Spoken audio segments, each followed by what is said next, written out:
At my grandson's birthday party, my son handed me an old scarf and said, "Wear this to cover your old face. Don't embarrass the family." His wife and her relatives started to smile. But when the cake was brought out, I stood up and made an announcement about a gift for my grandson, an announcement that made my son's hands tremble. The sounds of logs crackling in the hearth, the ticking of an old clock. Today, my Sekou turns 10 years old. 10? It seems like only yesterday I held this small, screaming bundle in my arms, and Jamal, my son, looked at him with such confused, frightened awe. Now Sekou is a tall boy with his father's eyes and my smile. The morning started long before dawn. I love this time, when the house is still asleep, wrapped in silence and cool air. The air in the den still smells of yesterday, of apples and cooled wood from the fireplace. I walk to the kitchen, stepping on floorboards that creak in familiar places. This house is my entire life. My late husband, Elijah, and I didn't build it just for ourselves. We built it for the future, for Jamal, and as it turned out, for his family too. Every beam, every nail here remembers the warmth of our hands. I took out the flour. For Sekou's birthday, I always bake pastries, potato and cabbage hand pies, and his favorite, apple and cinnamon. The dough comes alive in my hands, becoming warm and pliable. It's a kind of magic, the only kind I still command. As I shaped one pie after another, memories surfaced. There was Jamal, tiny, his nose smeared with flour, trying to help. There was Elijah, coming in from the cold, dusting snow from his hat, reaching for a hot pie, burning his fingers. And then there was me, sitting alone at the same table, transferring the last part of Elijah's pension into the family business account. That business, a small freight and trucking company, Jamal started 5 years ago. He opened it with my money, with everything I had left from the sale of our city condo after Elijah passed. "Mama, this is our shared future," he'd said then, hot and convincing. "You'll live with us in this big house with fresh air, and I'll build an empire." The empire hasn't been built yet, but the debt certainly has. Every month, I sit down at my old father's writing desk, open a thick notebook, and tally the bottom line. Utilities for this enormous place, groceries for 4, car expenses, and the constant line item, business support. Sometimes it was $2,000, sometimes $5,000. I never asked what it was for exactly. I believed. A mother always believes her child, even when he's no longer a child but a 38-year-old man. Dior, my daughter-in-law, swept into the kitchen. She gave me a glance full of lazy disdain and wrinkled her perfect nose. "Still with your homemade pies, Aziza Amani? Who eats that stuff anymore? It's the last century. You should have ordered some trendy cupcakes or tartlets, so we wouldn't be embarrassed in front of our guests." She poured herself filter water and left, trailing expensive perfume and a faint chill. I didn't answer. I haven't answered her in a long time. Why bother? Words bounce off her like water off Teflon. Her world consists of designer clothes, exclusive resorts, and status connections. In that world, there was no room for my pies, my gray hair, or my wrinkles. I was as outdated as my baking, a useful yet shameful relic, the person who paid the bills and minded the house while they lived their full lives. By evening, the guests arrived, mostly Dior's relatives and friends, loud, self-assured people who surveyed my home with courteous, proprietary condescension. They praised the renovation Dior had done in the den, cold, gray, and impersonal, and loudly discussed their Christmas vacation plans to Miami or Cancun. I felt like hired help at someone else's party, a free accessory to my own home. Sekou was happy. He unwrapped his gifts, his eyes shining. A huge Lego set, a new tablet, a remote-controlled drone. I gave him a good, expensive encyclopedia about space. He had wanted it for a long time. He hugged me so tightly my breath hitched. "Thank you, Grandma. You're the best." In that moment, I was ready to forgive everything. The sidelong glances, the caustic remarks. All for this minute, for this pure, genuine joy. Then it was time for toasts, and Jamal, my son, rose with a glass. He looked a little strained, as if bracing himself for something. He said a few kind words about Sekou, and then turned to me. "We have gifts for everyone," he said in an unnaturally loud voice, drawing all eyes. "And we have one for our mother, too." He held out a small, carelessly wrapped bundle in crumpled paper. I took it. Inside a cheap cardboard box was a scarf, a dull, gray-brown, unpleasant-feeling synthetic thing, the kind they sell at flea market stalls for a few quarters. I raised my confused eyes to my son. Jamal wouldn't look at me. His gaze was fixed somewhere to the side, on Dior, who watched him with an encouraging smile. And then he spoke the words that stopped time. "Here, Mama, put this on. Cover your old face. Don't embarrass the family in front of our guests." He didn't whisper it. He said it loudly, clearly, so everyone could hear, so that Dior's smug relatives could hear, so that my 10-year-old grandson could hear. A second of deafening silence followed. Then I saw their smiles. They weren't loud, but they were sharp, like glass shards. Dior smiled triumphantly. Her mother, a plump, pampered woman, covered her mouth with her hand, but her eyes laughed. Her cousin gave an approving grunt. They all looked at me with the same expression of fastidious superiority. In that moment, the world went silent for me. All the noise, the laughter, the chatter, the clinking of glasses, it all vanished. Only a ringing void remained, and this gallery of faces. My son's face avoiding my gaze, my daughter-in-law's full of malicious glee, her family's faces savoring my humiliation. I felt no pain, no tears welled up, no offense flared. No. It was as if something deep in my chest clicked, not with a groan, not with pain, but clearly, coldly, and conclusively, like the shutter of an expensive camera forever capturing a single frame, a frame that made everything clear, their relationship, my place, my future in the house that I built. In that instant, my blind maternal love died. Hope died. Aziza Amani, the accommodating, understanding, and forgiving mother and grandmother, died. And another woman was born, calm, cold, and completely clear-sighted. I sat with that ugly scarf on my lap, and the world slowly returned. Sounds started to emerge again. Someone nervously coughed. A fork clattered onto a plate. But the silence inside me didn't fade. It simply became different, thick, heavy, like deep water. I looked at my hands resting on my knees. All my life, these hands had been busy, kneading dough, scrubbing diapers, pulling weeds, counting bills to make ends meet.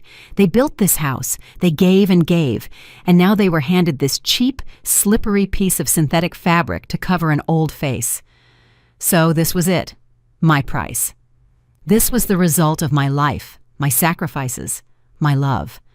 I was an annoying inconvenience, a wallet that needed to be invisible. A ghost in my own house, smelling of mothballs and shame. Suddenly, I saw everything with astonishing icy clarity. Every innuendo, every eye roll from Dior, every plea from Jamal to be understanding and help out a little. They weren't accidents. They were steps on a staircase leading to this very moment, to this scarf. Slowly, year after year, they had been erasing me, stripping away my personality, leaving only a convenient function. And now they had decided that the function was fulfilled and could be discarded, covered with a rag like old furniture. My gaze swept the room and settled on Sekou. He sat at the table, a little embarrassed by the general awkwardness, picking at his salad with a fork. The only pure, bright person in this room, filled with poison. He hadn't understood the meaning of his father's words, but he felt that something bad, something wrong had happened. And in his bewildered eyes, I saw not my past, but his future. What kind of future awaited him with a father who so easily betrayed his own mother, and a mother who applauded it? What would they teach him? The same consumerism, the same cruelty, wrapped in fake smiles. They would mold him into someone just like them, a person for whom nothing was sacred except money and status. No, that would not happen. At that moment, Dior, recovering from her momentary triumph and wanting to smooth over the awkwardness, walked in with the birthday cake. 10 candles burned on it with bright, flickering lights. "Here's our birthday boy! Sekou, make a wish!" she chirped, setting the cake in front of her son. The guests livened up, clapped, and broke into a round of happy birthday. Their voices sounded distant to me, as if coming from far away. I watched the candle flames, their reflection in my grandson's eyes, and while they sang, the decision fully matured inside me. Not an angry one, not a vengeful one, but a calm, calculated, and utterly unshakable one. The song ended. Sekou, taking a deep breath, blew out all the candles in one go. The room erupted in applause again. Jamal took the knife to cut the cake. His face was already placid again. He apparently thought the incident was over. His mother had swallowed the insult, just as she had swallowed everything else before. And then I stood up. All eyes immediately turned to me. They probably expected me to burst into tears or start reproaching them. Dior looked defiant. Jamal frowned. I surveyed everyone with a calm, attentive gaze, and my voice, when I spoke, surprised even me. It was even, firm, and completely devoid of emotion. "I have a gift for Sekou too," I said. "A gift for his future." Silence again descended upon the room. I looked at my grandson. "Sekou, your grandfather Elijah and I built this house years ago. We built it for our family, for the future. And today, on your 10th birthday, I want your future to have a solid foundation." I paused, letting the words sink in. "I am gifting you this entire property, the house, the acreage, and all the structures. I will process all the paperwork and place the property into a trust in your name. When you turn 21, you will become its sole owner." Dead silence. I saw the guests' faces drop. Dior froze, her mouth slightly open. Her face went from triumphant to bewildered, then utterly panicked. I continued, now looking directly at Jamal. "But the house is just walls. To ensure that your fund, Sekou, has the means for your education, your development, and life until you reach adulthood. I have made another decision. I am liquidating my share of our family business. All funds from the sale of my half of the assets will go into your trust fund." Now the silence was ringing. I saw Jamal go pale. The knife in his hand trembled. Not violently, but I noticed that short, small tremor, which gave everything away. He knew the truth of the situation. He knew this house was the only real valuable asset they had, and that the business was only afloat thanks to my constant infusions. But I saw something else in his eyes, too. He didn't believe me. He figured it was just hysterics, a dramatic gesture from an offended old woman, an empty threat to grab attention. I calmly sat back down, took a napkin from the table, and politely said into the general void, "Cut the cake. It might melt." The evening ended quickly and awkwardly. The guests muttered something, hastily said their goodbyes, and left. Jamal and Dior pretended nothing had happened, but their cheerfulness was strained and false. They didn't say a word to me, no reproach, no question. They simply ignored me, deciding that tomorrow morning everything would return to normal. Late that night, when the house finally fell silent, I sat in my room. The infamous scarf lay on my bedside table. I looked at it not with resentment, but with gratitude. It was the stone that triggered the avalanche. It opened my eyes. I picked up the phone. I didn't have many numbers in my address book. I found the one I needed. My fingers didn't tremble. My chest was cold and calm. The phone rang for only a moment. "Hello?" came the familiar, slightly sharp voice of Yejide, my late husband's sister. "Yejide, hi, it's Aziza." "Hello, Azi, is something wrong? Your voice sounds strange." I smiled to myself. She always knew how to hear what was hidden. "Everything's fine, Yejide, better than it was. I need your advice, and a very good lawyer. Tomorrow morning." That night, I slept without dreams, deeply and calmly, as I hadn't slept in many years. For the first time in a long time, I woke up not with the usual heaviness in my chest, but with a feeling of emptiness. But it wasn't the bitter, painful emptiness of loss. It was a clean, clear emptiness, like crisp winter air, as if all the clutter accumulated over years in a room had finally been removed. And now the echo sings, and you can see how much light and space it actually holds. I got up, as usual, early and brewed myself real coffee, not the instant kind they drank, but Turkish coffee in a proper pot. Its bitter aroma filled the kitchen. I sat by the window overlooking the yard and watched the first rays of sun pierce through the branches of the old apple tree. The tree Elijah and I planted when Jamal was 5. Everything in this house, everything in this yard, was steeped in the past, but today I looked at it for the first time not with nostalgia, but with a slight detachment, as if rereading a book whose plot I already knew by heart. They came downstairs around 10, Jamal and Dior. They walked together, as if preparing for an important diplomatic visit. Their faces wore condescending, slightly tired smiles, like those of wise adults about to pacify a capricious child. They approached my table. Dior sat on a chair opposite me, placing her manicured, well-cared-for hands on the table. "Good morning, Mama," she began in an artificially soft, ingratiating voice. "This is how you talk to the sick, or to those you don't consider your equals. We were a little too worked up yesterday. You said such things. It was a very dramatic statement."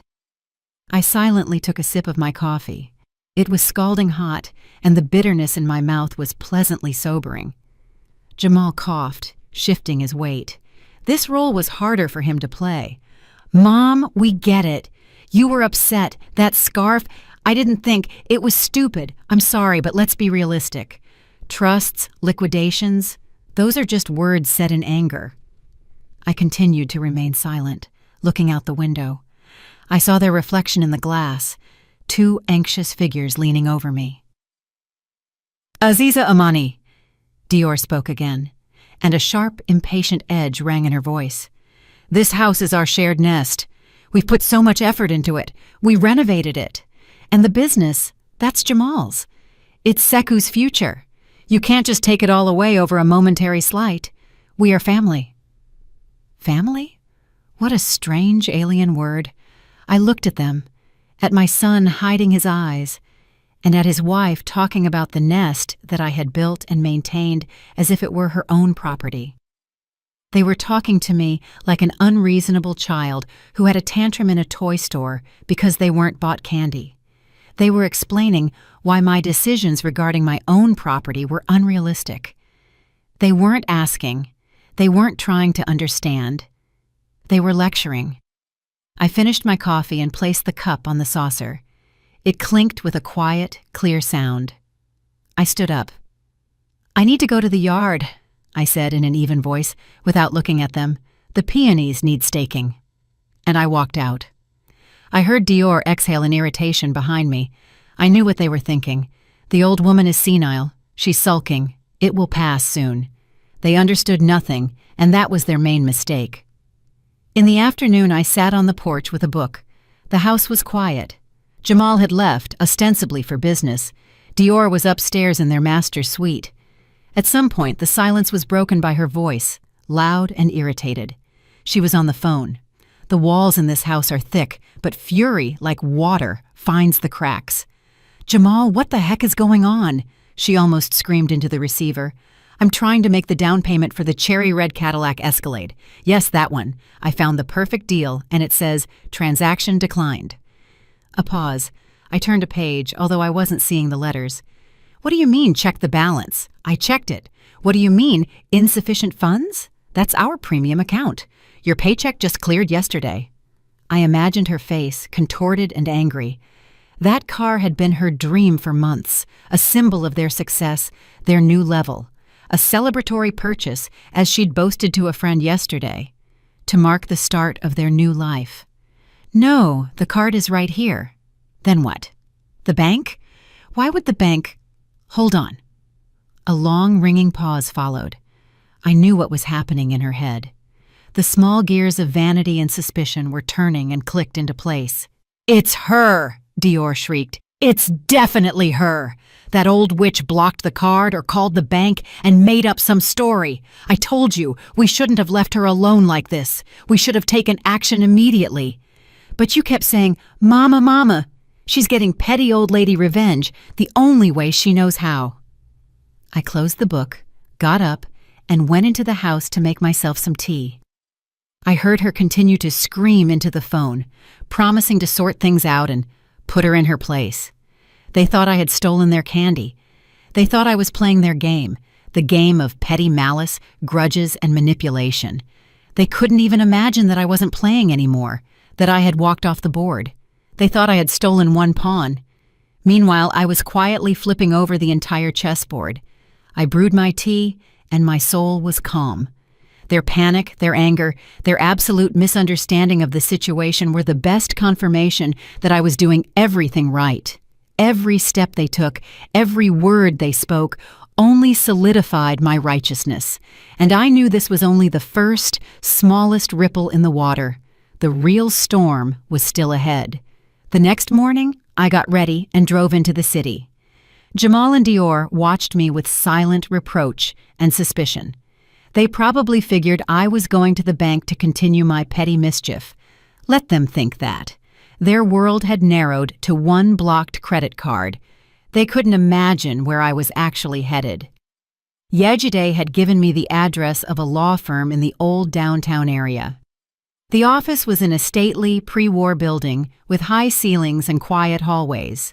The lawyer, attorney Thurgood Hayes, turned out to be a man in his 50s with attentive, calm eyes and gray at his temples. He didn't ask unnecessary questions. He just listened. I sat in a deep leather armchair across from his massive oak desk and methodically, without emotion, laid out the facts. I told him about the house, which was entirely in my name, about the business, where I was a 50% co-owner, about my desire to establish a trust fund for my grandson and to liquidate my stake in the firm to do so. I spoke, and he took notes in a pad, nodding occasionally. Aziza Amani, I understand, he said when I finished. The situation is clear, and so is the action plan. To start the procedure, I need all the foundational documents for the company and the financial statements for the last year. The more complete the documentation, the faster we can move. I was prepared for this. I was accustomed to order over the years. At home, in my old dresser, I had a separate folder where I kept everything related to the family business. All contracts, all bank statements, all receipts for my transfers. I kept them not out of distrust, but simply out of habit. A habit instilled by my own father, who was an accountant. Money loves counting, and documents love order, he used to say. I handed Attorney Hayes a thick folder. He put on his glasses and methodically began to study its contents, page by page. Silence fell in the office, broken only by the rustle of papers. I looked out the window at the clouds drifting across the sky and felt strangely calm. I was in the right place. I was doing what I had to do. 20 minutes passed. Attorney Hayes remained silent, only occasionally frowning and underlining something with a pencil. Then he stopped at one of the latest bank reports. He stared at it for a long time, then removed his glasses and looked at me over the top of them. Aziza Amani, I have a question for you. Right here, 3 weeks ago, a very large sum, almost $300,000, was deposited into the company account. Was this a new investor, or did you sell some assets? I looked at him, confused. 300,000? No, there were no investors, and we didn't sell anything. I would know. Strange. He put his glasses back on and slid the document toward me, pointing to the line. Look here. Credit Tranche, Financial Guarantor. Do you know this organization? I peered at the line. The name meant nothing to me. No, I've never heard of it. We always use the same major bank for credit, and only for small amounts of working capital. The lawyer's face grew serious. He leaned back in his chair. Financial Guarantor is not a bank. It's a microcredit organization for businesses. They give large sums at very high interest rates and with draconian penalties for late payment. Businesses only turn to them in the most desperate situations. Tell me, did your son mention taking out such a large loan? No, Not a word. The chill I had first felt at my grandson's birthday party began to rise from deep in my chest again, but now it was different. It was alarming. Attorney Hayes fell silent, flipping through the papers further. His fingers stopped on the last page of the report. "And this is even more interesting," he said softly. "This sum, $300,000, stayed in the company account for less than 24 hours, and the very next day, the full amount was transferred to a personal account." Wait a minute. To the personal account of your daughter-in-law, Dior Pasternak. The payment purpose reads, repayment of non-interest loan agreement. The air in the office grew thick. I looked at the lawyer, but I saw Dior's face before me. Her triumphant smile that evening, her screams on the phone about buying a new cherry-red car. Aziza Amani, obtaining a loan like this requires the consent and signature of all co-owners, meaning yours too. Did you sign any loan agreements last month? No. My voice sounded muffled. Nothing. Attorney Hayes stood up, went to a cabinet, and pulled out a thin folder. Just as I thought. When Yejidi contacted me, with her permission, I made a preliminary inquiry into the corporate registry. Here is a copy of the loan agreement with financial guarantor. He opened the folder and placed it in front of me. On the last page, in the co-owner 2 slot, there was a signature. My signature. Or rather, one very similar to it, but somehow uncertain, shaky, as if a stranger's hand had painstakingly copied it from a sample. I stared at that forged signature, and the picture clicked into place. It didn't just click. It seared me with its cynical, ugly completeness. They weren't just living off me. They weren't just disrespecting me. They were setting a trap. The plan was simple and monstrous. Take out a huge loan in the company's name with my forged signature. Quickly transfer the money to their personal account, buy the new car with it, maybe make a down payment on a place in Buckhead. And then just abandon everything. Abandon the company with a massive debt at unimaginable interest rates. And I, as the co-owner, would have been forced to pay that debt from my pension, selling this house, the only thing I had left. They weren't just planning to leave. They were planning to leave me destitute, in ruins, facing shame and a debt trap in my old age. The scarf Jamal gave me wasn't just a cruel joke. It was a parting gift, a symbolic gesture. Cover your face, Mama. You're about to be very embarrassed. Disappear. In that moment, the last ember of feeling, of pity, of doubt that still glowed within me, died. Everything was burned to ashes.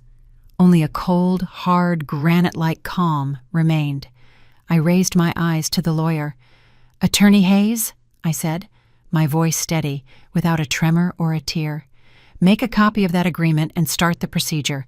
But now, not just the liquidation of my share. I want a full dissolution of the partnership with a forensic audit of all financial transactions for the last year. And prepare official notices for my son and for the bank where all our accounts are held." He nodded silently. He understood everything without further explanation. I left his office a different woman. The woman who walked in an hour ago could still doubt, could still regret. The woman who walked out was going to carry out a sentence. I returned home in the evening. The air in the house was heavy, electrified. Dior demonstratively refused to speak to me, only shooting short, angry glances in my direction. Jamal tried to act carefree, talking loudly on the phone about some prospective deals. But I saw the tension in his shoulders. They were waiting. They were waiting for me to apologize, to surrender, to beg forgiveness for my hysterics. They were still living in their world, where I was just a minor character in their play. I silently went to my room. I had nothing to say to them. All the words had already been spoken there in the quiet office of the lawyer. Now, the documents would speak. For 2 days, a cold war reigned in the house. They demonstratively ordered pizza and sushi delivery, leaving piles of boxes in the kitchen. They talked to each other as if I didn't exist. I, meanwhile, lived my own life, tending to the yard, reading, preparing simple food for myself. Inside me was silence. I felt neither anger nor triumph, only cold, quiet anticipation. I knew the mechanism had been engaged, and now it couldn't be stopped. And then, on the third day after my visit to the lawyer, it happened. I was watering the roses by the porch when a small courier van pulled up to the gate. A young man in a uniform jacket stepped out. "Jamal Amani?" he asked, checking his tablet. "Need a signature for receipt." At that moment, Dior came out of the house. She must have seen the van from the window. Her face was etched with impatient curiosity. "Perhaps these are the documents for her new car?" "I'm his wife, I can sign," she said briskly, holding out her hand. The courier handed her 2 thick white envelopes and the tablet. She carelessly scrawled her signature and, without waiting for him to drive away, impatiently tore open the first envelope. I continued to prune the faded rosebuds. I wasn't looking at her, but in my periphery, I saw everything. I saw her expensively manicured fingers tear the thick paper, saw her pull out a folded sheet, saw her eyes begin to scan the lines. First, her face showed bewilderment. She was clearly expecting to see something else. Then her eyebrows knitted together. She flipped the sheet over, then returned to the beginning, and I saw her face change, slowly but inevitably, as if a completely different essence was emerging from beneath the thin layer of makeup and self-assurance. Color drained from her cheeks. The blush she so carefully applied each morning disappeared, leaving behind a deathly chalky white. Her lips, always slightly pouting with petulance, parted in silent astonishment. She silently opened the second envelope. This one was from their main bank. The letter was shorter. She scanned it in seconds, and her face turned into a mask of pure terror. The envelope slipped from her weakened fingers and fluttered onto the porch steps. "Jamal!" Her voice wasn't a scream, but a hoarse, choked gasp. "Jamal, get out here now!" The door flew open, and Jamal ran out onto the porch. "What happened? What's all the shouting for?" he began, irritated, but seeing his wife's face, he stopped short. "What is this?" she whispered, pointing to the papers lying on the ground. Jamal frowned, picking up the first sheet. I saw his profile. First, a condescending smirk. He probably thought it was just another piece of junk mail from some marketing agency, but then the smirk slid off his face. He started reading. His eyes widened.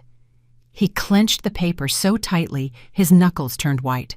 His bravado, his feigned confidence, it all crumbled off him like plaster from an old wall. I saw those terrifying official words I now knew by heart, dancing before his eyes.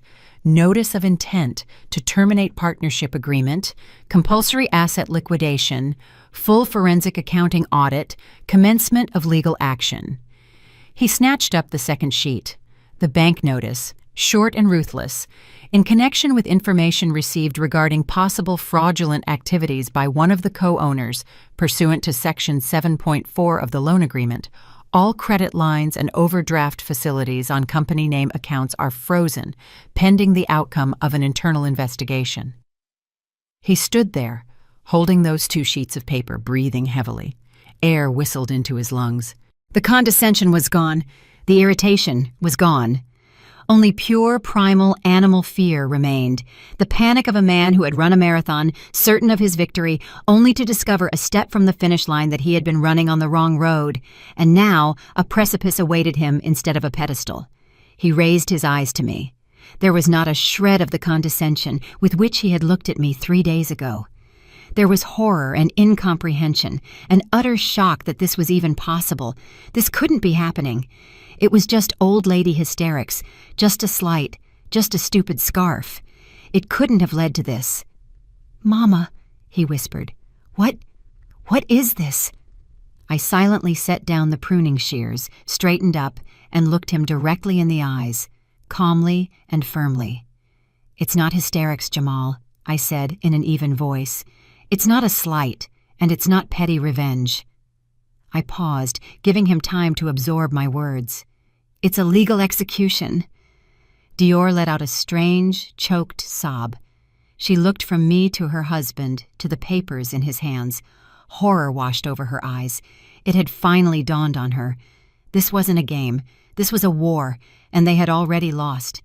The silence that followed my words didn't last long. It was just the calm before the storm. I saw the fear in Jamal's eyes give way to rage, the last refuge of a cornered animal. He crumpled the papers in his fists and stepped toward me. Dior, snapping out of her stupor, followed him. They didn't go into the den. They burst into my room, my only private space in the house. I sat in the old armchair by the window, and they stood over me like two thunderclouds. "What have you done?" Jamal began. His voice cracked with fury. He threw the crumpled sheets onto the small table next to me. "Are you out of your mind, old woman? Decided to destroy everything? To destroy me, your only son?" I remained silent. I just looked at him, at his face distorted by anger, at the vein bulging on his neck. I didn't see a grown man. I saw a frightened boy whose favorite toy had been taken away. Behind him, Dior started her performance. She covered her face with her hands and sobbed loudly, dramatically, hysterically. They weren't tears of grief, but tears of rage and helplessness. "Our house, our business, Seku's future," she wailed through her sobs. "How could you? Don't you have a heart? You're a grandmother. Do you want your grandson to be penniless, for us to be out on the street? Why such cruelty?" It was a storm, a hurricane of accusations, reproaches, and emotional blackmail. They worked as a pair, like a well-rehearsed duo. He pressed the buttons of filial duty and my guilt. She played the chords of the grandson's future and family values, the very values they themselves had trampled on days earlier. "I slaved away for you my whole life," Jamal shouted, waving his arms. "Tried to build something so you could live in comfort, so everyone had everything. And you erased it all with a stroke of a pen over some stupid scarf, over senile dementia." He paused to catch his breath, and Dior instantly took over. "We took you into our home, cared for you, and this is how you repay us? With black ingratitude. You're just a spiteful, angry old woman who hates our happiness in your own house." For a moment, those words stung in the house I built and paid for. But the pain wasn't sharp anymore. It was just a dull, familiar echo of the past. They shouted for a long time, venting everything, their resentment, their fear, their anger. They blamed me for everything, for their failure, their debt, their problems. I was a convenient target. In their worldview, I was at fault, not their greed, not their weakness, not their deceit. I sat and waited. I was like a cliff face battered by waves. They crash, foam, and pour all their fury upon it, but the cliff stands firm. It simply waits for the storm to subside, and I knew it would subside. They didn't have an infinite reserve of energy. The moment finally came. Jamal was hoarse. His rage was spent. All that was left was heavy, exhausted gasping. Dior stopped sobbing, and now just quietly, convulsively sniffled, darting looks at me to gauge the effect. They were worn out. Silence returned to the room, filled with the smell of their anger and my calm. I waited another minute, and then slowly, without a single wasted movement, I leaned down and retrieved a single sheet of paper from the desk drawer, the copy Attorney Hayes had made for me. I placed it on the small table in front of them, right on top of the crumpled notice. Jamal looked at the sheet with confusion. Dior stopped sniffling and craned her neck with curiosity. Jamal reached out, took the paper, and smoothed it. I watched his eyes scan the familiar official lines of the loan agreement. He still didn't understand. He probably thought it was another document from the same series. And then his gaze fell on the last page, on the co-owner 2 slot, on the signature. I saw the last drop of blood drain from his face. He froze, staring at that forged, clumsy scrawl that was meant to be my sentence. His shoulders slumped, the paper dropped from his fingers and slowly fluttered onto the rug. Dior, not understanding, bent down and picked up the sheet. She peered at it. Her eyes widened. She shifted her gaze from the signature to me, then back to the signature. There was no remorse in her eyes. There was the primal terror of being caught. And then I spoke, softly, almost a whisper, but in that deafening silence, my voice rang out like a bell.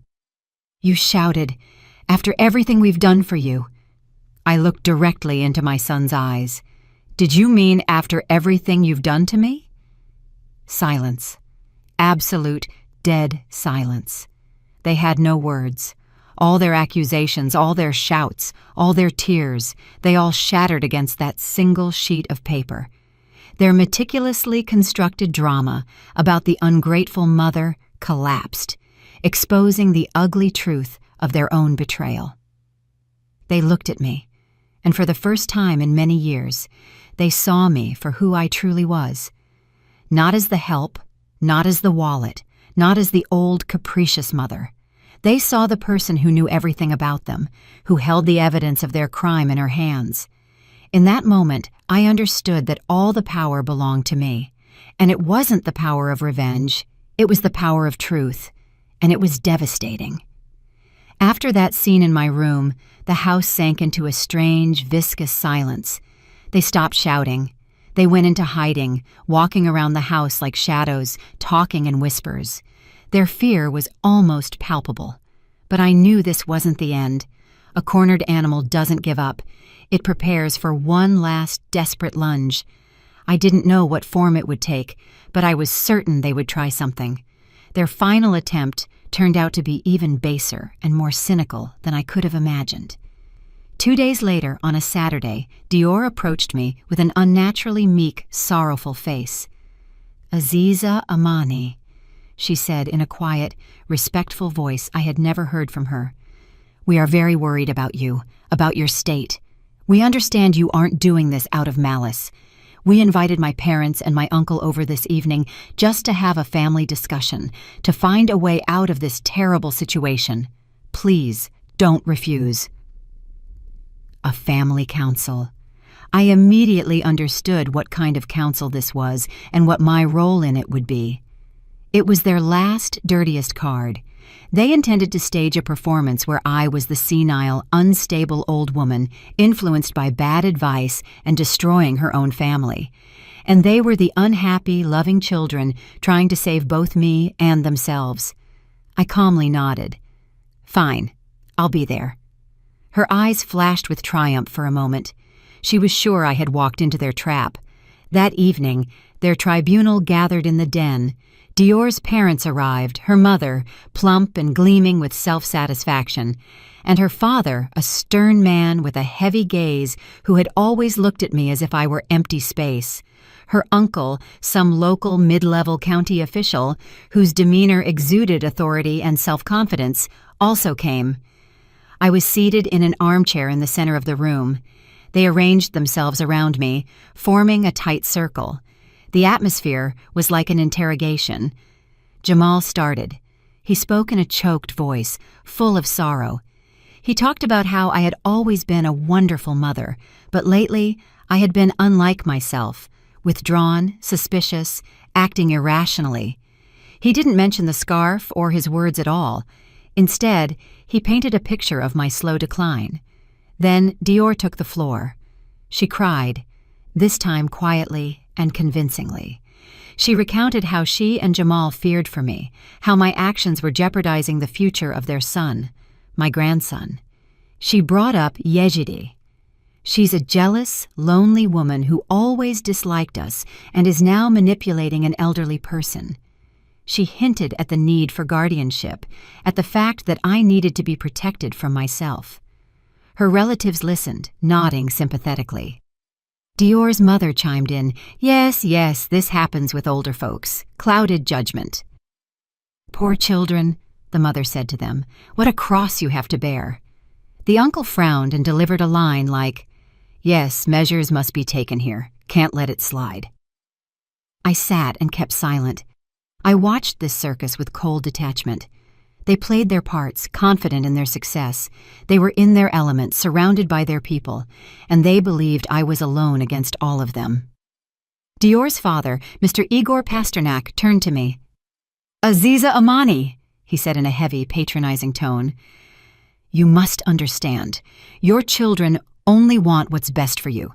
Maybe you should take a break, go to a nice assisted living facility, get some treatment, and they will sort out the affairs themselves. At that very moment, when their victory seemed so close, the door to the den quietly opened.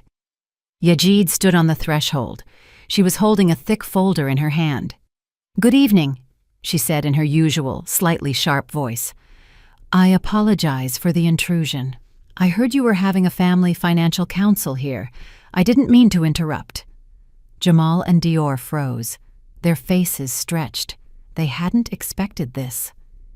Yejide calmly walked into the room, went to the large dining table, and placed her folder on it. "I'm very timely," she continued, looking around at everyone assembled with a sharp, piercing gaze. "I'm a retired forensic accountant after all, and when my sister-in-law, Aziza, came to me for advice, I naturally couldn't stand aside. I took the liberty of preparing a brief report to make it clearer what we're all talking about." She opened the folder. From it, she extracted several printouts stapled together. "Let's start simple." She placed the first sheet on the table.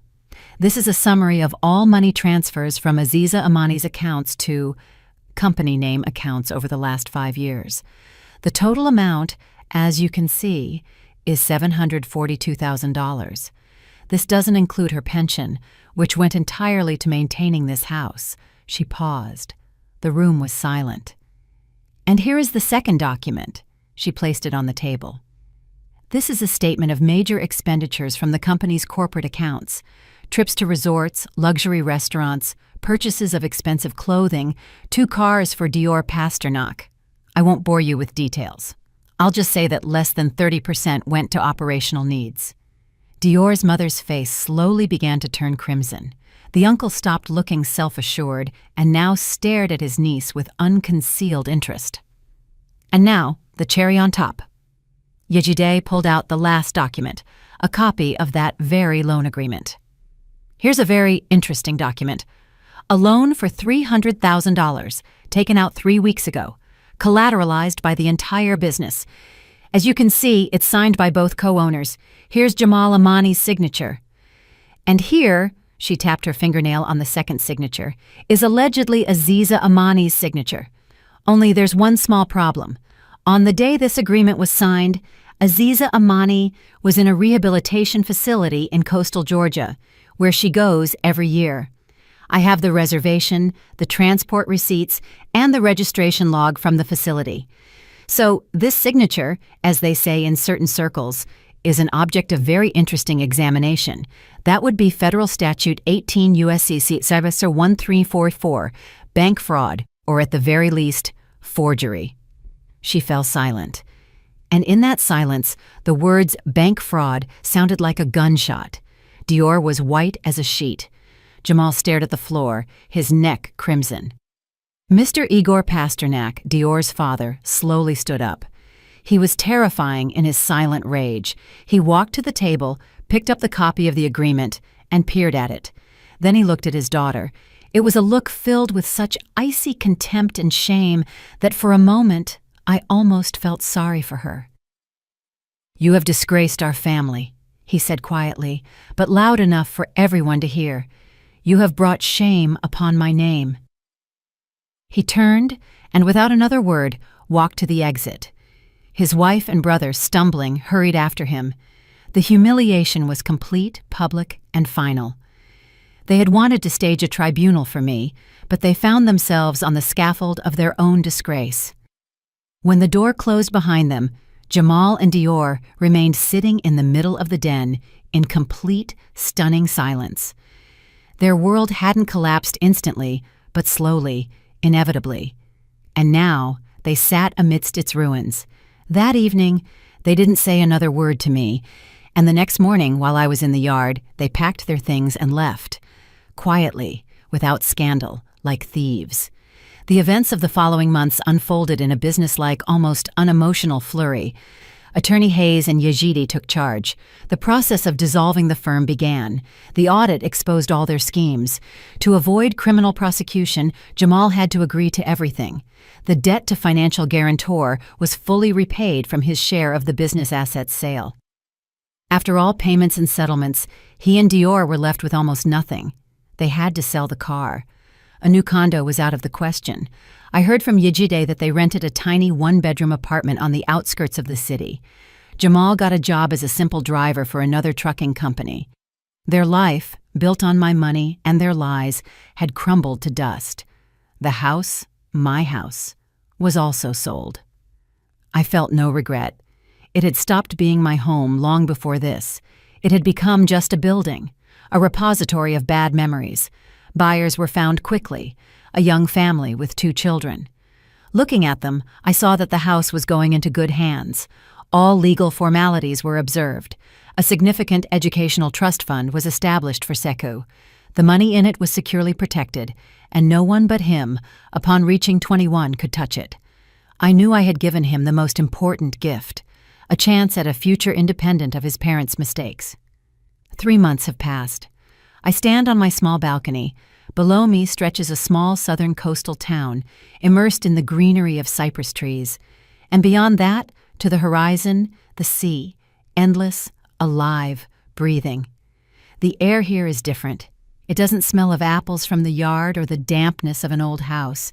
It smells of salt, sun-warmed stone, and freedom. My apartment is small but bright, 2 bedrooms and a kitchen. I don't need more. The walls are painted a creamy white, and the sun, peering into the windows in the mornings, floods everything with a warm, honeyed light. There is no old, bulky furniture here, no memory of the past. Everything is new, light, simple. I place a bouquet of freshly cut wildflowers, which I bought today at the local farmer's market, into a vase.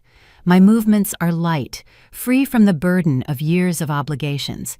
I no longer have to wake up before dawn to feed a family. I don't have to count every dime to patch holes in someone else's budget. I don't have to startle at the sound of footsteps outside the door. I brew myself some thyme tea and sit in a wicker chair on the balcony. Next to me on the small table is a letter.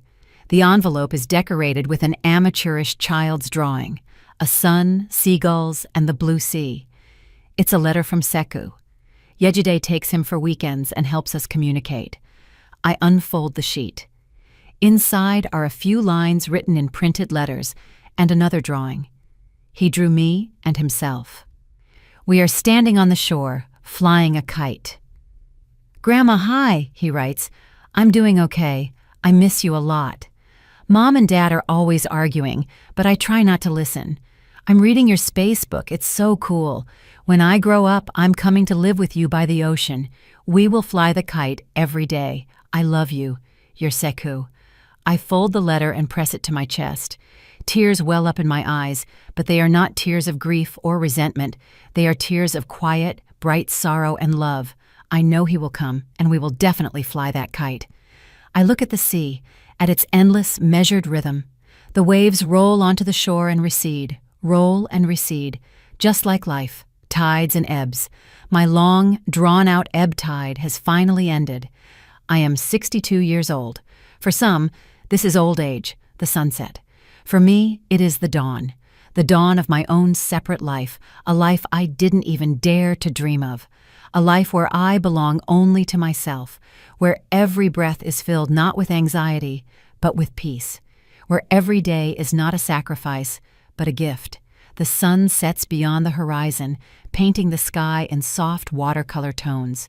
A light breeze carries the sounds of music and laughter from the boardwalk. I smile. For the first time in many years, I'm smiling not for anyone else, but just because. To myself, to the new day, to the sea. I built a home for my family. Finally, the time has come to build a home for myself. Did you like the story, and which city are you listening from? Let's meet in the comments. If you liked the story, you can support me by sending a super thanks so I can keep bringing more stories like this. Thank you so much for your sweet support. I'm looking forward to your comments on the story. On the screen, you can see 2 new life stories that I highly recommend. There's so much more on my channel. Don't forget to subscribe. See you in the next life story with love and respect.